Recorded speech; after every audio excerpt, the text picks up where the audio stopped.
আর 2-1 মিনিটের মধ্যেই বন্দে ভারত এখানে প্রবেশ করবে।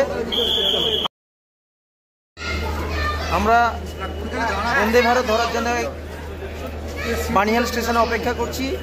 চেনাব ব্রিজের ওপর দিয়ে আমরা যাব কাটরা, সেখান থেকে বৈষ্ণব দেবী মন্দির। জীবনের একটা দারুণ এক্সপিরিয়েন্স আমাদের, কেননা আমরা ফার্স্ট টাইম আমরা চেনাব ব্রিজের উপর দিয়ে, যার জন্য আমরা ট্রেনটা চড়তে চাইছি। চেনাব ব্রিজের উপর দিয়ে আমরা যাব, পৃথিবীর উচ্চতম রেলওয়ে ট্র্যাক লাইন এবং উচ্চতম সেতু, তার উপর দিয়ে আমরা যাব। আমরা একটা অধীর আগ্রহে অপেক্ষা করছি সবাই মিলে। একটা দারুণ ফিলিংস।